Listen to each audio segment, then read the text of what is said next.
Today we're going to talk about a fragrance from the house of Argos. I don't need to say anything else because I know that I have your guys' attention. Strap up. Okay, doing it for two. I wish I had more side to side as I let this in into the room. You are on time, let's connect minds. Trying to get into a mood. We gon' be fine. Close up the blinds, no rush. Finish the food. All right, welcome to the Scent Bubble. I'm your host for the evening. Today from the house of Argos, we have Danae, provided by my boy Kels. Shout outs to Kels for hooking this up. He gave this to me months ago on a decant swap, and I'm just now finally getting to it. Argos. Everybody seems to be just ecstatic about this house. I can tell you they've got some of the coolest looking bottles in the game. They all look like art paintings. And Danae is a fragrance that gets mentioned a lot. Something, I think Sacred Flame or something like that. Triumph of Bacchus, Danae. Those seem to be mentioned a lot. I'm actually quite pissed because when I went to the scent room in LA, they had like at least 10 Argos fragrances out. And I don't remember what any of them smelled like. And I know that's not because they're bad as a house. Because I was rushed while I was in there, but I'm mad that I don't remember any of my experience with them. So now I'm slowly going back and trying them all again. And let's see what this fragrance is. It's a unisex fragrance, high rating of 4.29 out of 5, but not a lot of votes, 434 votes for that perfume rating. It's classified as a Woody Aromatic unisex fragrance launched in 2021. Now, there seems to be a little bit of history with this fragrance, so I want to say that I actually was an idiot and I sprayed the test strip and my skin before I hit record, so it's already on me and wafting like Jackie Chan in the air right now. So I'm going to just read you guys the history and hopefully it's dried down by the time we're done here. So Danae is an oil painting by Gustav Klimt created in 1907. An example of symbolism, Danae was a popular subject in early 1900s for many artists. So this was a girl. She was used as the quintessential symbol of divine love and transcendence. The legend goes that while imprisoned by her father Acrisius, king of Argos, in a tower of bronze, Danae was visited by Zeus, and symbolized here as the golden rain flowing between her legs. It's apparent from the subject's face that she is aroused by the golden stream. Women.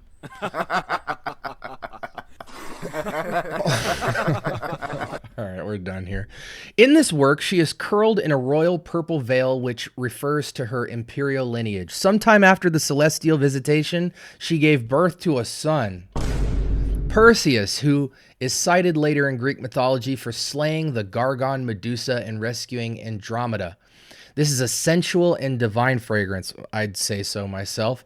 Argos Danae begins to arouse the senses by opening with, well, actually, now it starts going into the notes. Just know you get aroused, apparently. Anyways, okay, let's get the opening take. Good grief, what a story. Talk about trying to sell a fragrance, right?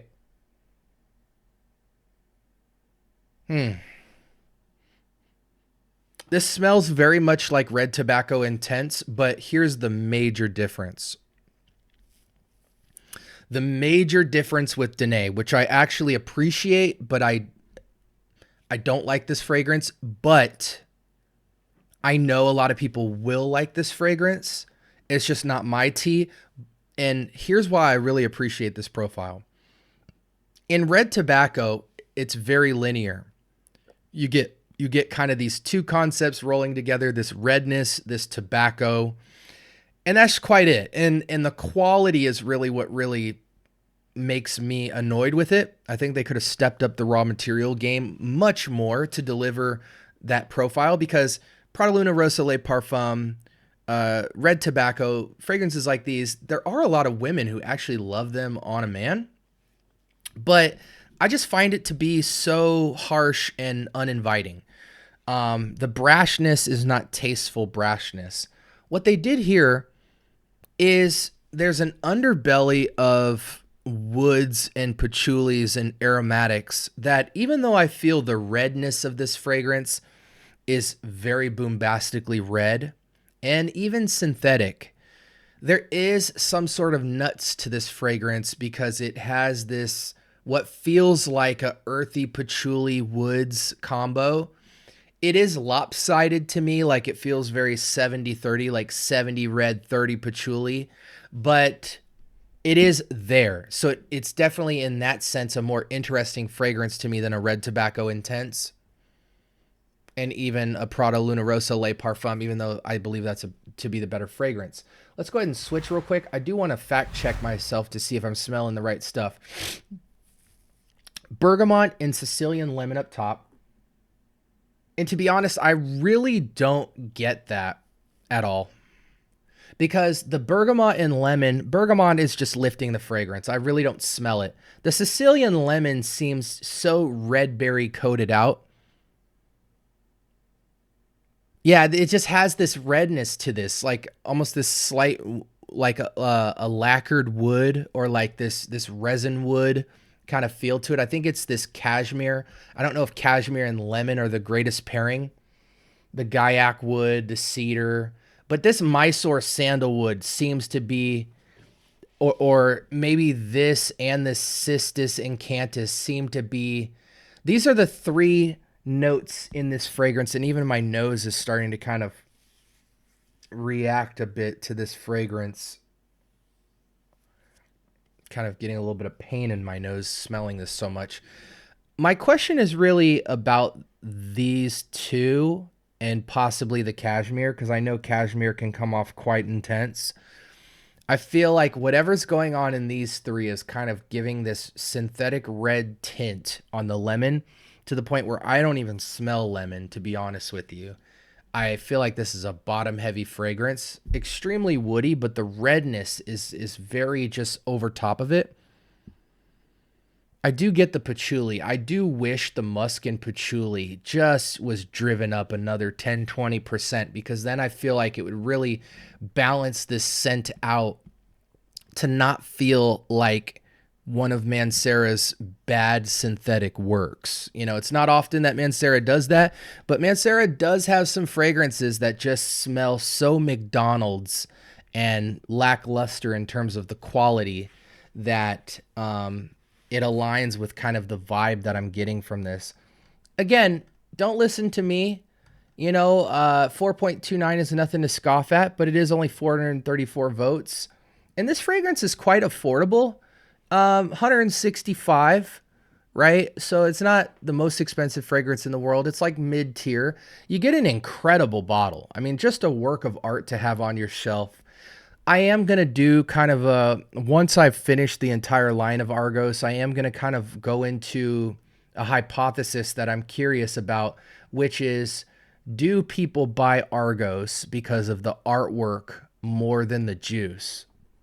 You know, it's kind of like the person who's into Amouage and just has got to catch them all, or the person that's into Xerjoff and has got to catch them all, or the person that's into Chanel, got to catch them all. But especially with Argos, because it's like having a little painting.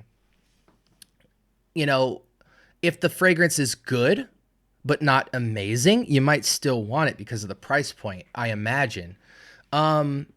I fall victim to that as well. There is a kind of sense in which, like with the House of Lalique, for example, you know, they started in glasswork, and there's nothing sweeter to me than to get rare bottles of Lalique, because the house has like 100-year heritage in glasswork, and you get some just really, sometimes simple, sometimes really complex glassworks. You could buy Lalique glass online right now, separate from perfumery. And so part of me is got to catch them all with Lalique, but most of the time their scents fully back up the item for me.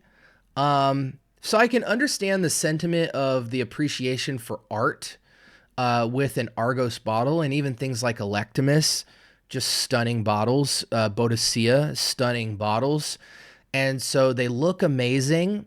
And even some of their worst smells still have such a potency and robustness that it's kind of like, no, it's actually good, and it will get some level of reaction. But for me, this is one of the cheaper works. I feel like with this fragrance, less is more. You spray less, and I'm getting a headache from something in this. It's rare that happens. We'll definitely be giving Danae away to a lucky subscriber. Wow. It made me lose my train of thought. Yeah, I don't like where they went with this. It feels very, very, very synthetic. I do feel like, yeah, that's where I was at. Less is more with this. You know, 1 or 2 sprays, let it dry down. Maybe an hour into it, it gets very pleasing. But that opening for me is just, you know, it's borderline cherry cough syrup in the best way possible, which in the end, it's like, even if that was the most palatable, it still sucks. It's cherry cough syrup. I am being harsh, but I do appreciate the patchouli undertone, but it's so lopsided in whatever those 2 bottom notes were. To me, it feels like a kind of cherry oak varnish over the top of the whole thing. But then it's got this like cheap synthetic Mancera kitty punch to it in terms of its loudness. Yeah, for me, and again, I don't appreciate the profile that they went for here, and I'm very picky about red scents. This for me is truly like a 6 or a 7. Just because you have like a certain quality upgrade compared to like designers and vintage and clones and stuff, almost makes it worse when you don't go through the due diligence of balance and good quality raw materials. Is, you know, especially with such beautiful, elegant artwork on these bottles, I just think this was a miss. It was just a total miss. I would take Red Tobacco Intense. I would take Prada Luna Rosa Le Parfum easily over this. Even though I think this one has more potential out of the 3, it's so lopsided. You know, it's like 70-30 or even 80-20 in terms of the red, sweet synthetic, and then the good stuff that's behind it is just missing out on all the fun. And this is a beast mode nuclear fragrance that just shouldn't be. It's got to be softened up. If you have this fragrance, don't spray it a lot and consider some type of super earthy scent to duff it off. I immediately, since it's patchouli in the base, think of a fragrance like Diptyque's Tempo Eau de Parfum. That's like a somewhat linear, airy, musky patchouli that I think would emphasize the patchouli here, and I might go 2-to-1 in favor of Diptyque. For every 1 spray of Danae, I would go 2 to 3 sprays of the Diptyque. Maybe even to the point where I put 3 sprays of Diptyque on the front, 1 spray of Danae in the middle, and then leave it at that. And that would probably be a masterpiece, truthfully. But yeah, there's just so much left on the table here. I feel like they got the red part down and just tried to jazz it up a little bit, and it just doesn't do it for me. Fall, winter only, unless you have a heavy breeze in the spring, summer. Occasions, this feels very rich casual. I don't see this being intimate. I don't see it being signature. I just see it being cloying. I'm interested to see people that like this, what they would like it as, because I imagine somebody who does like it would say something dumb like, you know, take it out with your girl, you know, you're going out to a nice dinner. It's like, please don't wear this out to eat. It's just gonna, especially mixing in the air with food and drink, like this would even just take it even further. It's like, you know, burning sage everywhere. It's just hitting everything. Anyways, 6 or 7 for me out of 10, guys. I might be a minority here, but I know not a lot of people are buying this fragrance. But definitely get your nose on it. I caution you guys. As a unisex fragrance, I do think it is truly unisex, but I don't see it being better on a man or a woman. This feels very youthful. This feels like a 30 and down fragrance. I don't see anyone 30 and up really rocking this. It just feels too juvenile in terms of quality. Alternatives to this, Red Tobacco Intense, Prada Luna Rosa Le Parfum, call it a day. I think those are better balance, not necessarily the better scents, but definitely much better balance to them. I know there's a couple of other red scents that I've reviewed that I actually think are better than all those, but those are the alternatives I would point you to. The Prada you can get for under 100. The Red Tobacco Intense you can probably get somewhere between 80 and 130. Sprays, please don't spray more than 1 or 2 times of this fragrance. And I think that's it, guys. Again, this was Argos Danae. I wish I could have gave it a better score, guys, because a lot of you guys talk about Argos so much, but I got to just speak the truth. Please don't think I gave it the rating I gave it just because I'm old. I promise you I'm hip. I promise you I'm hip to the game, man. I got kids. I'm around kids. I'm a mentor. I do music. I'm out in the culture, so I know what it is, but I just genuinely think they gave you guys some cheap ingredients and really tried to pimp it out and make it feel expensive with the projection, which you can't have a beast mode fragrance that's cloying. You just can't. It's almost a violation at that point. Anyways, like, comment, subscribe. More importantly, turn on that notification bell. Talk to me. I do talk back.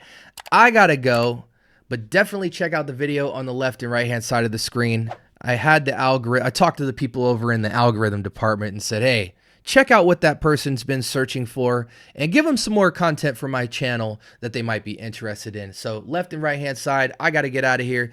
You keep watching though. You stick around and you watch until you are passed out on the floor because you've just consumed so much fragrance content. I know a lot of you guys do that. You binge the content all day long. The fragrance game is booming. You just want to get all up in it. This is the place to be. I hope you guys stay blessed. And until next time, peace.